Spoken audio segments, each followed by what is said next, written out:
What's up, Jenny Games? Your boy Nigel here, back with another video. And today we reacted to Tommy. Love you, Tommy. 2026 will heal us. So I hope so. Because, bro, in all honesty,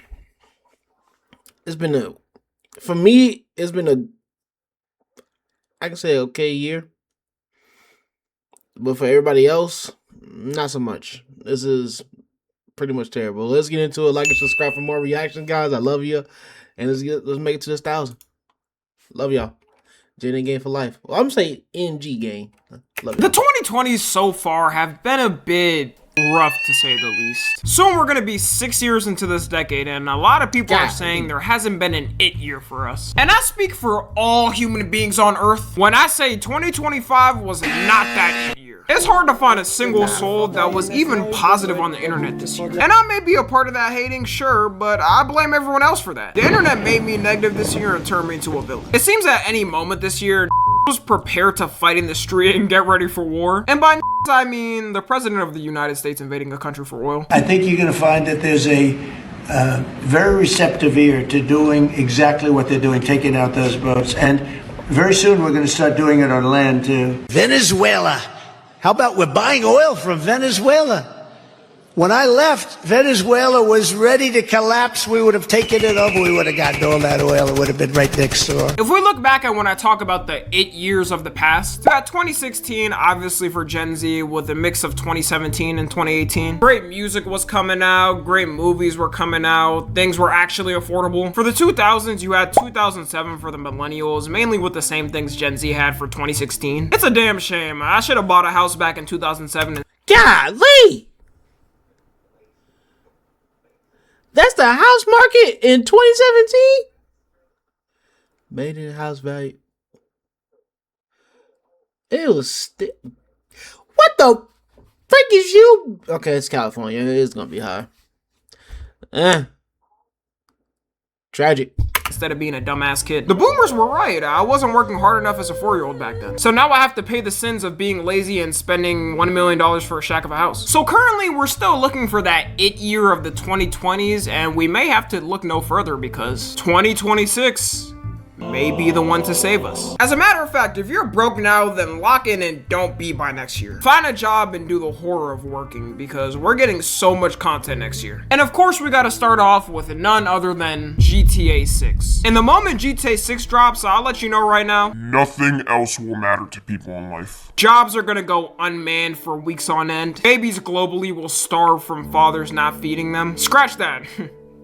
I'm acting like dads even take care of their kids. It's GTA 6 though, so mothers as well will probably neglect their babies. It's not the past, y'all, alright? Women play games too now, so the baby starving will be an equality effort. My prediction is for at least the first couple of days it's out, certain establishments will have problems with employees not showing up. People are smart. They will save up their sick days or pay time off to make sure they can play it. And technically, they wouldn't be wrong in using those days. Because, okay. I think I'm doing good with the pausing. Literally, my boss, my supervisor told us when GTA 6 come out, she's not coming in. And me and my best friend Romeo, we told her we ain't coming in. Cause we gonna play the game too. We've been waiting for that game for almost a year. So yeah, work gonna be tough that day. Off, which bosses will not be happy with. This is a game that's been 8 years in the making. People were making fake unboxing videos of it back in 2016. Oh God, there it is. There it is, people. There. Oh my God! With it, you're gonna have a new wave of content creators big off it. Shameless plug. Hopefully that's my gaming channel, by the way. Make sure y'all sub. Which then will create even more great content for the year. Same thing happened with GTA 5. Like so many channels we grew up with got big off it. It's one of the reasons the Sidemen started to blow up. Them playing GTA 5 together. And we didn't even talk about how good the story's gonna be. First, you're gonna have 2 different people you can play from, which I know is one less than GTA 5, but f that, because you got Lucius Finance you can play as, or Jason, who you can mog everyone as. Meaning you got got two options. You do the cracking or get cracked yourself. Also, GTA 6 Online is gonna be so generational. You'll be able to go in different types of servers. They'll have YouTuber servers or streamer servers, as well as roleplay servers for people who specifically like one thing. The amount of beefs and games that are gonna be in these servers is gonna be off the charts. Also, you know, those GTA 6 playlist nights with the homies is the type of stuff you'll be telling your kids. Doing that in GTA 5 with my friends during quarantine saved my mental health. And they'll definitely have way more options of games to pick and better ways for players to make it. The system for it was made over 10 years ago, so with 2026 tech, it'll be like the first iPhone versus the newest one. It shouldn't compare. We're also gonna have a map that's double the size of the last map, with new different types of transportation that we haven't gotten. Hopefully no more Oppressor MK2s. Knowing Rockstar, they'll add a version of it that's even worse than the last one. With all this time waiting, the anti-cheat better be ironclad. I'm talking, if someone gets caught cheating, they get executed publicly in front of Rockstar HQ. Cheaters ruined the last GTA Online, so I'd be damned if they do it again. That's the majority of GTA 6, but if you thought games were done, you'd be wrong. Marvel's releasing Wolverine, which off the trailer already looks. I'm not even a big Wolverine fan like that, but I'll definitely cop it. It's also graphics, so no ass censoring. You can completely destroy someone's guts in 4K 60 FPS. That might have sounded a little off. Subnautica 2 is releasing. Pretty fun game. If you haven't played it, you're someone who explores the ocean in a submarine and tracks down creatures. A big complaint with the first one that people had is that it wasn't multiplayer until now. Subnautica 2 is gonna have co-op with up to 4 people, so you and the whole gang can play it together. 007 First Light is releasing, which is a James Bond spin-off game, and everyone loves a little spy game action. You're gonna have different types of ways you can assassinate people, and you can drive in it for the first time. Being able to hack through the car and doing whatever type of gizmo things spy movies have in cars. A couple other games. Resident Evil is getting a new game. Gears of War is getting a new game. Fable is getting a new game. There may be some more games I'm missing, but if we're being honest, GTA 6 overrides all these by 10x. While all these are coming out, we're of course gonna have the biggest worldwide sporting event, the World Cup of 2026. And good news is, for any lazy Americans who can't get off the couch to get a new passport, we got home advantage, so you can drive that F-150 with a 3-patty burger in your right hand straight down to the stadium. You're gonna see Americans who shit on soccer all the time pulling up just cause it's here. And since people around the world already come to the World Cup, it's predicted to be the biggest and most visited one ever. Compared to Qatar, we got so much land and places visitors can stay at. This is all assuming though if we can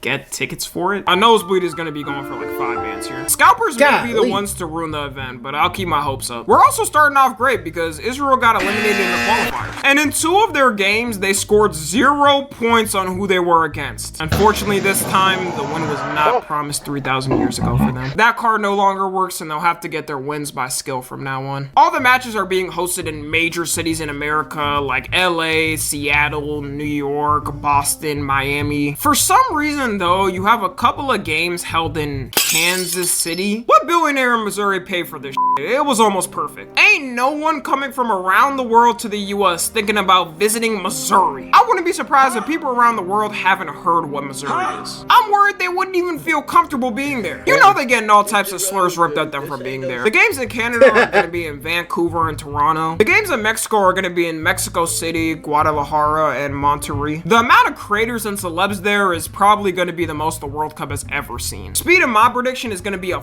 celebrity there. I'm talking crowds you wouldn't believe. He's already bigger globally than he is in the States. He's gonna be out there interviewing Ronaldo and all the soccer players. You know too, the crowds here are gonna be wild. People are gonna be fighting the opposition team, jumping the barriers. Countries with conflicts with each other are gonna have the crowds beefing. I didn't mention, but this isn't gonna be big just because of the amount of games. It's also 16 more teams than the last one. With the amount of matches going from 64 to 104. Seeing the political climate now, there is a real— That's how big soccer games are. Not, they call it different. It's football, and you got, and down here we call it soccer. That's huge.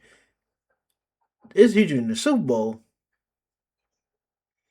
Anyone who plays soccer, let me know what position you play in the comment section. Let me know. Possibility of countries matching up with each other that hate each other. Can you imagine America versus Canada? We haven't had the best relationship this year. Both countries are going to be throwing up the sets to each other. France versus Senegal. I know Senegal won't make it that far, but this would be crazy because of France's colonial history with it. If Senegal won it, they would never live that down. Now we can move on to movies and TV shows because, man, this about a hit. Marvel's about to cook this year with Spider-Man. Yes, and Avengers finally, Doomsday bro. Releasing. Something Marvel I can can't never wait go wrong with for is a this new movie. Spider-Man movie. And the fact the whole I know y'all universe can't wait reset either. is gonna give so many opportunities. There's already a lot of predictions on who the villain might be and what twists may come up. The Punisher and the Hulk are already confirmed in it. There's also predictions that Scorpion might be the villain. Tombstone is confirmed in it too. And since Zendaya's chopped ass finally isn't in the timeline anymore. That's a joke, by the way, guys. Calm down. Sadie Sink is confirmed in the cast, and although it's not fully confirmed now, everyone's assuming she's the new Mary Jane. Tom Holland, we all understand this is what you're gonna make. I'm saying that like he didn't just get married to Zendaya in real life, which is good because that means I got a chance, right, guys? We're around the same age, so it makes sense. And Avengers Doomsday, I don't got It makes sense, Tommy. It makes sense. I'm like talking over my boy, man, like cause I like pausing. I can't wait to Spider-Man Brand New Day and definitely Avengers Doomsday. I just got done watching that Fantastic Four movie. That shit was good. I need to get to this, man. gotta watch it. Doctor Doom as a villain will be peak. I'm not a big comic book fan, so I haven't seen or read much of him as a villain. But who needs that when TikTok edits already show me how much more this has? The fit alone shows me he won't be f***ing around. And since this is two movies connected, it's rumored to be an Infinity War type of ending movie to lead to Secret Wars. People were walking out that movie theater crying, so potentially expect that with this. We also got Toy Story 5 coming out. I know a lot of people didn't like 4 and shit on it, but the concept for this one makes me have higher hopes. The whole plot is the toys fighting for children's attention after they got taken over by iPads. With this evil looking iPad or lily pad ready to destroy them, this character has potential to be the Lotso of Toy Story villains. Only thing we can hope is the story's written good. So far it sounds like a good concept. And some more childhood nostalgia, Shrek 5 is coming out. I'm less sure about this one, and looking at the character designs, Why they massacre my That's what I'm saying, bro. I do not want to watch Shrek like this. Like, this is terrible. Look at it did to my boy Donkey. What is that?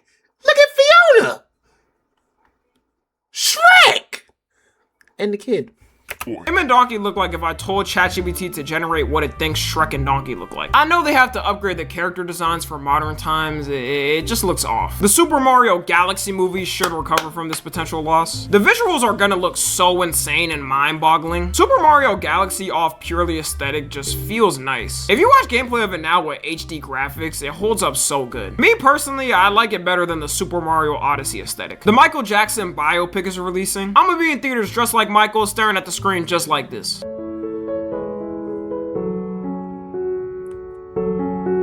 Is it? Oh, that's so awesome. They did their thing with picking Jafar Jackson because the way he transitioned from Thriller Michael to Bad Michael was perfect. And it's gonna include all of Michael Jackson's eras if they don't split it up, hopefully. Which means the movie could be 3.5 hours. In that 3.5 hours, I'm enjoying every bit of it. It's gonna be showing how he made some of his most famous songs and apparently business dealings he did. And if you know how much Michael got over by the music industry, is gonna have some juicy drama. Hey, all I'm saying is, as soon as he started requesting rights to his music, to the media, he was in the same lane as the Diddler and the worst predator to exist. Some notable mentions for movies releasing as well: Dune Part 3, Hunger Games Sunrise on the Reaping, Moana live action, Mortal Kombat 2, Supergirl, The Odyssey. Mortal Kombat 2? What they gonna do for Shang Tsung? He had passed. That dude had passed away. What they gonna do? Oh my god, it's so many good shit coming out. I probably missed some. That should be good enough with everyone though. And we'll end it off with the TV shows coming out. The Boys is having its final season come out. And according to the cast and directors, it's gonna be the most graphic one. If you've watched The Boys, you know how insane that is. There is scenes of people getting ripped in half on the show. I'm scared how much further they're gonna take it. They're also not hiding who they're mimicking because... Take a wild guess of who this may be alluding to. With the poster, you can get at it already. Homelander's definitely gonna do the sickest he's ever done. It's good they're wrapping it up like this and not extending it because popularity. They could easily go for a couple more seasons and have people watching. In the long term, it would ruin how cohesive the show is and make it kind of bad towards the end. Invincible Season 4 is coming out. They've been cooking a lot more than I thought they could after watching the first season. The problem with all these Amazon Prime Video shows is now you gotta pay to get the ads off. They get us every time because I am watching this with no ads. On another website that's name shall not be disclosed and is totally totally legal to watch on. The second season of the One Piece live action is coming out. I'm surprised because I did not know they would take it this far. It was loved so much though that it got greenlit for a second season. Dexter is also coming back with a new TV show. Daredevil Born Again is getting a second season, as well as something a little smaller. Blade Runner is getting its own show. You guys know that one audio. You look lonely. I could fix that. Yeah, that thing. So far, the visuals look good. That was the main reason people liked the 2017 version. To end it off, a couple of more shows that are releasing. A Knife of the Seven Kingdoms, aka a Game of Thrones prequel. Fallout Season 2. Euphoria Season 3. We gonna be more than fed in TV shows. And that's everything I got. Let me know if I missed anything in the comments. I'm gonna need everyone to pray that Wait, hold on. no national wars or crisis happen next year. We've been through enough this year, and if nothing happens, this should be the greatest year of the 2020s. I really hope next year everybody has a good year. I mean, those things are going to happen. Life can't always be perfect. I really, really hope everything goes good next year. We're going to be fed with TV shows, games, and oh my God, I can't wait. But I really want to know what you're going to do next year. Next year for me is I'm really going to be more locked in with YouTube more than ever. I think I'm getting stuff that I never asked for Christmas. It's things I got to work with, first of all, for the camera. Sorry to my camera I got from my computer. I love you, but I got to upgrade the quality. But I hope everybody has a good day. I hope you have a great Christmas. Merry Christmas to all of y'all. I love y'all so much. Thank y'all for tuning to my channel. And this is going to be posted today. It's going to be posted today, but it's going to be uploaded tomorrow. Like, y'all going to see it. But I love you guys so much. And shout out to you, Tommy. Mwah.